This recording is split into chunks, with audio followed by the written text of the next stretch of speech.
So our last award, and then we're gonna have one other thing we'll talk about at the end, is the match of the year. And there's a lot of great picks here. And Matthew is saying right here that Jericho is not getting enough love between, and the Andretti match, the Anarchy in the Arena, Garcia, Kingston, the Ocho, all-time great Hall of Famer. All that's true. And I feel like we've talked about it, quite a bit, but maybe not enough.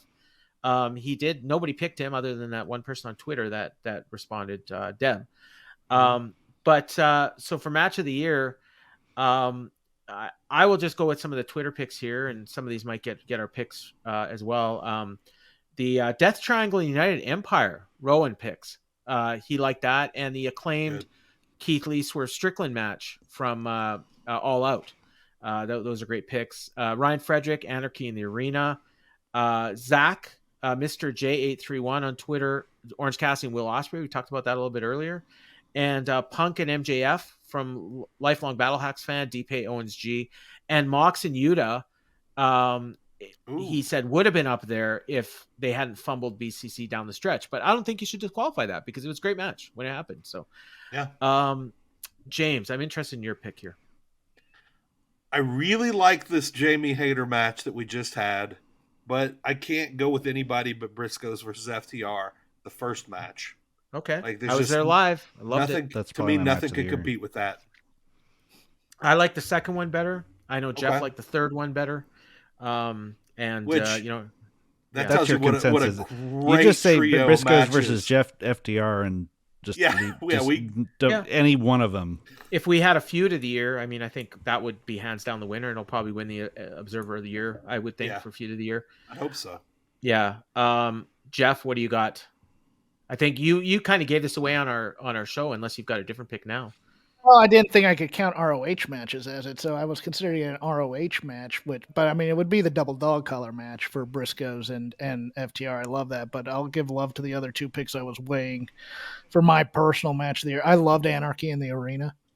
I absolutely adored it. It was just madness all around, blood. Guys bleeding all over the place. It felt like a fight. Eddie Kingston tried to kill somebody. I'm here for this. This is what I want in my wrestling, pretty much. I'm also going to take a really off-the-board pick that I was really, really considering. I didn't like it more than Anarchy in the Arena nor the Briscoes, but man, did I love this match. And that's from Beach Blast earlier in the year. Cody Rhodes versus Sammy Guevara. Yes, I love that. That was a great match. I'm glad you brought that up. I absolutely adored that match. And look, I miss Cody in AEW as much as anybody, but I didn't think Cody could get that kind of a match where I would be so invested in what I figured was going to be a loss for him. But it was such a great match between him and Sammy, and he and Sammy have very underrated chemistry when it comes to these year-end awards. That's an underrated feud. So, it's going to be great when Sammy shows up in WWE in a few years. Right. Am I incorrect in saying that was Cody's last match in AEW? No, you're not. That was his last match in AEW before he left the territory. What a way to go! And Cody was killing himself the last 6 months. I mean, you recall, towards the end of the year, he put himself through a flaming table to try and get Andrade's lazy ass over. So One thing about the Anarchy in the Arena match that we didn't mention was the New Jack stuff with the Wild Thing playing over and over again, and 3 times in a row. You're just like, this is ridiculous. Stop this, please. That was awesome. But yeah, overall, I mean, ROH, of course, I take Briscoes and FTR, but AEW mainstream, Anarchy in the Arena in that one. All right, and a lot of people picked Anarchy in the Arena. Kevin, what's yours? I'm going to go with Orange Cassidy and Will Ospreay at Forbidden Door because I agree. If I'm voting for the FTR. I'm thinking about voting for all 3 FTR Briscoes matches on my Observer ballot, the 1, 2, 3, and there's probably some New Japan matches that I'm overlooking. But in terms of like AEW, watching mainstream AEW, even though technically it is a little bit of fudge because it was the New Japan thing.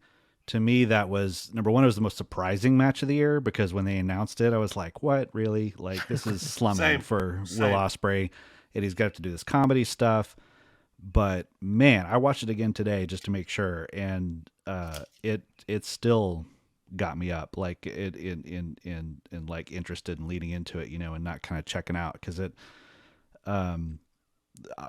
Orange Cassidy's just so dialed in on how to modulate his character for the situation when he needs to be the Rampage comedy guy, or the trios party match guy, or when he needs to get in there and make you think he can beat the world.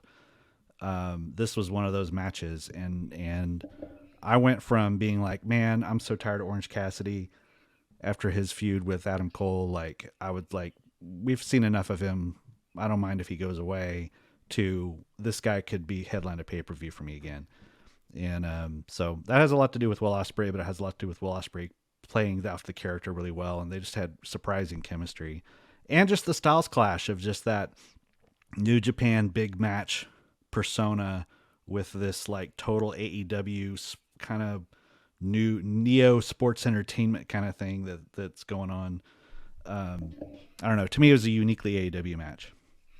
Yeah, I thought that's a great pick, and it's one I'd kind of forgotten about. And another one that I had forgotten about, kind of, was Preet Paul's pick, and it's Danielson and Hangman for the world title on January 5th Dynamite, so almost a year ago. And I actually am going to go with Danielson and Hangman as well for my match of the year, but not that match. And it was from the August, I believe, 17th edition of Dynamite, the 2 out of 3 falls.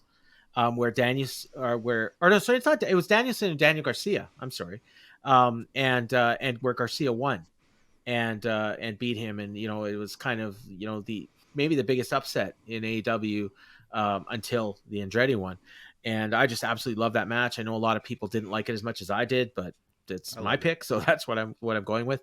And ironically enough, I had 3 matches that I rated over 5 stars this year. One of them was Anarchy in the Arena. One of them was this one. And then my other one was actually the next day in New Japan after the Danielson and Garcia match. And it was Okada and Tetsuya Naito in the G1 finals. And that was also, that's a New Japan match, so it's not eligible for this award. But I really love that. And yeah, Will Ospreay, had a couple great matches, that I saw this year with Okada.